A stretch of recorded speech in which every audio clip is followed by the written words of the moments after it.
ഒരത്ഭുത ശില്പം കാണാനുള്ള യാത്രയിലാണ് നമ്മൾ. ഇപ്പം നമ്മൾ ക്ഷേത്രത്തിൻ്റെ മുമ്പിലാണുള്ളത്. ആന്ധ്രയിലെ കാളഹസ്തീശ്വര ക്ഷേത്രം. ഈ ക്ഷേത്രത്തിനെക്കുറിച്ച് ഞാൻ ആൾറെഡി വീഡിയോ ചെയ്തു കഴിഞ്ഞാണ്. എന്നാൽ ഈ ക്ഷേത്രത്തിൻ്റെ തൊട്ടരികിലെ മലമുകളിൽ മഹാദേവൻ്റെയും പാർവതീദേവിയുടെയും മനോഹരമായ ശില്പമുണ്ട്. ആ ശില്പം കാണാൻ വേണ്ടിയുള്ള യാത്രയിലാണ് നമ്മൾ. വളരെയധികം പടിക്കെട്ടുകൾ കയറി മലയുടെ മുകളിൽ എത്തിയാലേ നമുക്ക് ശില്പത്തിൻ്റെ അരികിലെത്താൻ പറ്റും. പക്ഷെ താഴെ നിന്ന് എവിടെ നിന്ന് നോക്കിയാലും, കാളഹസ്തിയിൽ എവിടെ നിന്ന് നോക്കിയാലും നമുക്ക് മഹാദേവന്റെ ശില്പം കാണാൻ കഴിയും.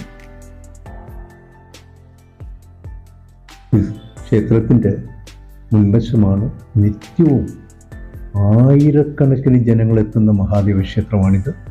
അതിപുരാതനമായ ക്ഷേത്രം.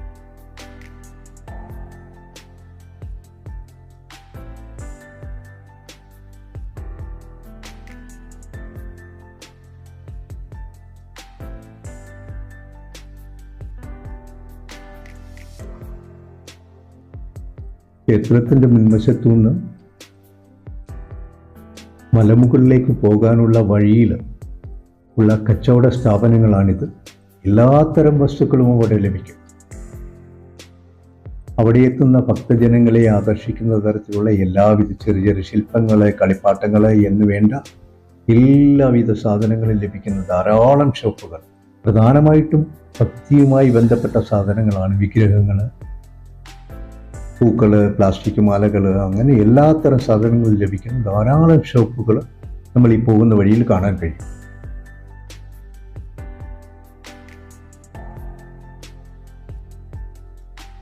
നിത്യവും ആയിരക്കണക്കിന് ജനങ്ങളാണ് അവിടെ എത്തുന്നത്.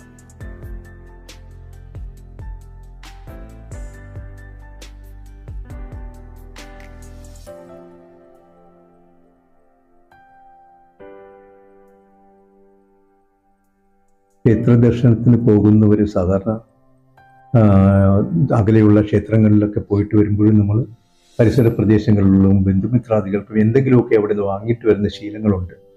അതേപോലെ തന്നെയാണ്, അതിനുവേണ്ടി തന്നെയാണ് ക്ഷേത്രങ്ങളിലൊക്കെ ഇത്തരത്തിലുള്ള ധാരാളം ഷോപ്പുകളുണ്ട്. ക്ഷേത്രത്തിലും ക്ഷേത്ര പരിസരങ്ങളിലുമൊക്കെ ആ ഷോപ്പുകളിൽ നിന്ന് നമ്മൾ എന്തെങ്കിലുമൊക്കെ പ്രധാനമായിട്ടും വാങ്ങിക്കൊണ്ടാണ് വരിക. ഇത് മഹാദേവന്റെ ശില്പം കാണാൻ മലമുകളിലേക്ക് കയറാനുള്ള പടിക്കെട്ടുകളാണ്.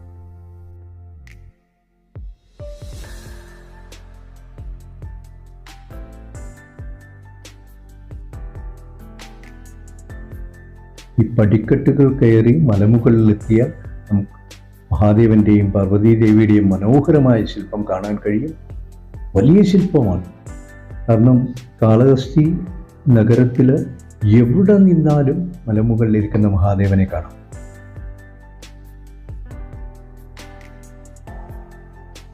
നമ്മൾ പടി കയറുന്നതിൻ്റെ ഇടയിൽ മുകളിൽ മലമുകളിലുള്ള ആ ശില്പത്തിൻ്റെ ഷൂട്ട് ചെയ്തതാണ്. അത് നമ്മൾ സൈഡിൽ നിന്ന് പാർവതി ദേവിയാണ് നമ്മളിപ്പോൾ കണ്ടത്.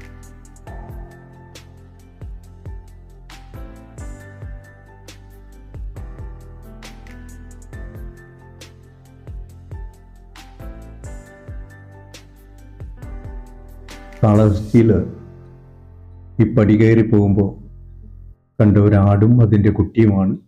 ഇങ്ങനെ ധാരാളം മൃഗങ്ങളെ കാണാൻ കഴിയുന്നത്. ചെന്നൈയിൽ നമ്മളുടെ തന്നെ ഇവിടെ കുണ്ടത്തൂർ മുരുകൻ ക്ഷേത്രത്തിൽ പോയാൽ ഇതേപോലെ നമുക്ക് ധാരാളം പശുവും ആടും കോഴിയും അതേപോലെ തന്നെ ഒരുപാട് പൂച്ചകൾ, ധാരാളം മൃഗങ്ങളെ കാണാൻ കഴിയും.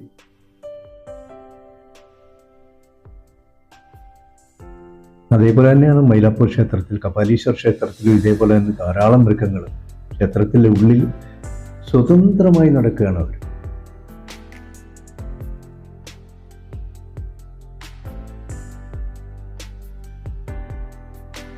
ആഗ്രഹങ്ങളുടെ സാക്ഷാത്കാരത്തിനായി കല്ലുകൾക്ക് മുകളിൽ കല്ലുകൾ ഇറക്കി വെച്ചുള്ള ഒരു നേർച്ചയാണിത്.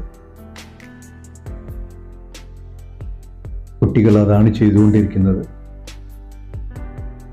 ഈ പോകുന്ന വഴിയരികിലുള്ള കാടുകളിലും ഇതേപോലുള്ള കൊച്ചു പാറക്കെട്ടുകളിലും ഒക്കെ നമുക്ക് ഈ കല്ലുകൾക്ക് മുകളിൽ കല്ലുകൾ അടുക്കി വെച്ചിരിക്കുന്ന കാഴ്ചകൾ ഇഷ്ടം മാതിരി കാണാം. പോകുന്ന വഴിയിലെല്ലാം കാണാം.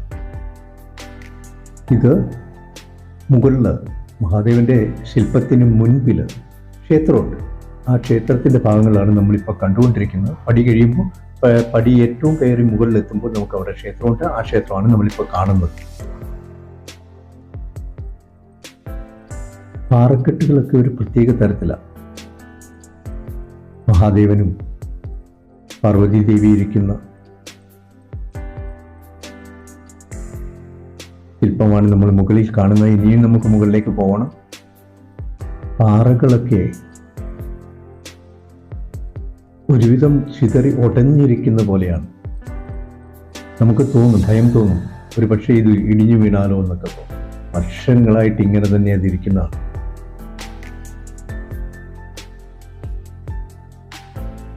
ഇത് മുകളിലുള്ള ക്ഷേത്രത്തിന് മുമ്പുള്ള ശിവലിംഗമാണ്. അവിടെയും മഹാദേവന്റെ ശിവലിംഗ പ്രതിഷ്ഠ തന്നെയാണ്. ഇത് പുറത്ത് മരച്ചുവട്ടിൽ ഉള്ള ശിവലിംഗ പ്രതിഷ്ഠയാണ്.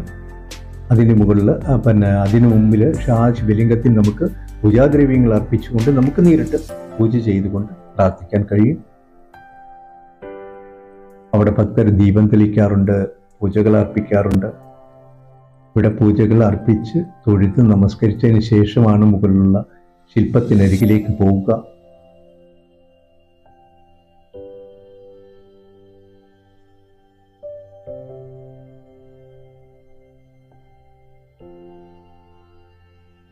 ഇവിടെ നിന്ന് നോക്കുമ്പോൾ നമ്മൾ മഹാദേവനെയും ദേവിയെയും കാണുന്നത് ഇങ്ങനെയാണ്.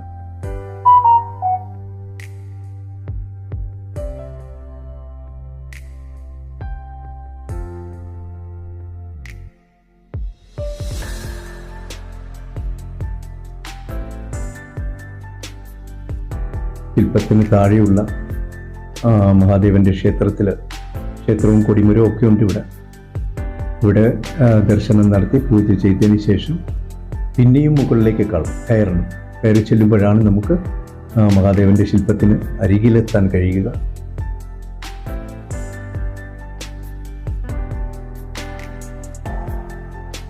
വളരെ ആകർഷകമായ ഒരു അന്തരീക്ഷമാണ് അവിടെ. മനസ്സിന് ഒരുപാട് ശാന്തത നൽകുന്ന ഭക്തിനിർഭരമായ ഒരു അന്തരീക്ഷം.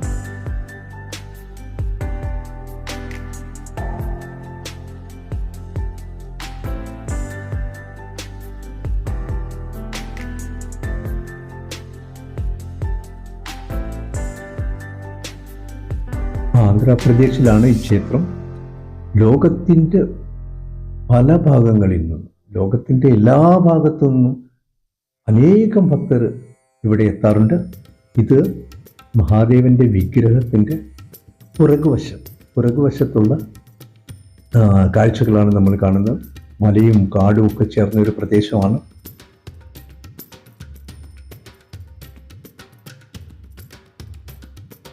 ഇത് ആ മഹാശില്പത്തിൻ്റെ പുറകുവശമാണ്.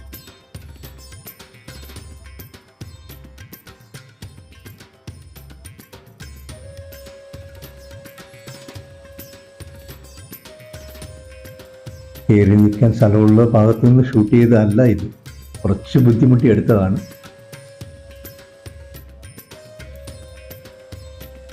ഇത് നമ്മൾ ക്ഷേത്രത്തിൻ്റെ മഹാദേവന്റെ ശില്പത്തിന് കയറുന്ന വഴിയിൽ മുകളിലേക്ക്, ആ ശില്പത്തിനരികിലേക്ക് പോകുന്ന വഴിയിൽ നിന്ന് താഴെയുള്ള കാഴ്ചകൾ, താഴെയുള്ള മണ്ഡപങ്ങളും ക്ഷേത്രഗോപുരങ്ങളും ഒക്കെയാണ്. അതേപോലെ സ്വർണ്ണമുഖി നദി,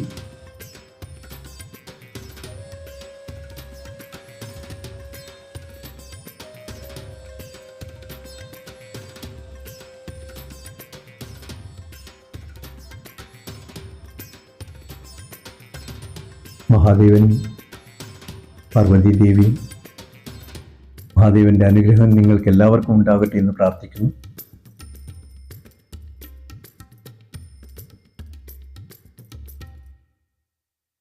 രാത്രിയിൽ ഈ ലൈറ്റിന്റെ പ്രകാശത്തിൽ ഈ വിഗ്രഹം കാണാൻ, താഴെ നിന്ന് കാണാൻ വളരെ മനോഹരമാണ്. ഞാൻ മുമ്പ് കാളഹസ്തി പോസ്റ്റ് ചെയ്തിട്ടുള്ള വീഡിയോയിൽ അതുണ്ട്.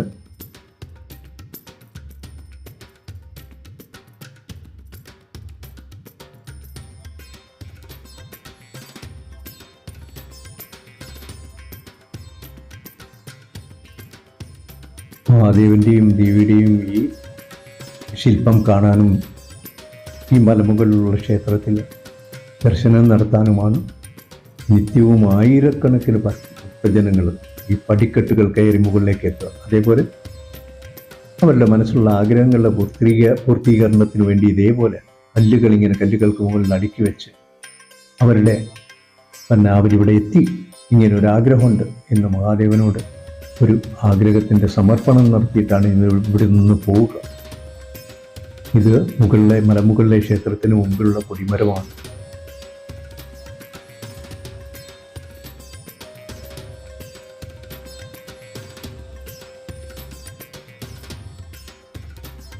കാളഹസ്തി ഒരു അത്ഭുത ക്ഷേത്രം തന്നെയാണ്.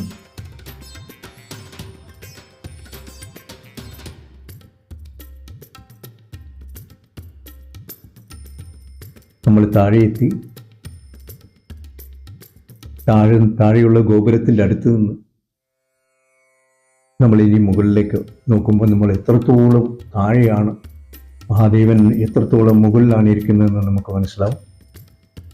പ്രിയപ്പെട്ടവരായി നിങ്ങൾ ഈ ചാനലൊന്ന് സബ്സ്ക്രൈബ് ചെയ്യണം. അതേപോലെ തന്നെ നിങ്ങളുടെ സ്നേഹിതർക്ക് ഈ ചാനലൊന്ന് പരിചയപ്പെടുത്തണം. നിങ്ങൾക്ക് ഏവർക്കും മഹാദേവൻ്റെ അനുഗ്രഹം ഉണ്ടാകട്ടെ എന്ന് പ്രാർത്ഥിക്കുന്നതോടൊപ്പം സർവ്വ നന്മകളും നേർന്നുകൊണ്ട് നന്ദി, നമസ്തേ, വണക്കം.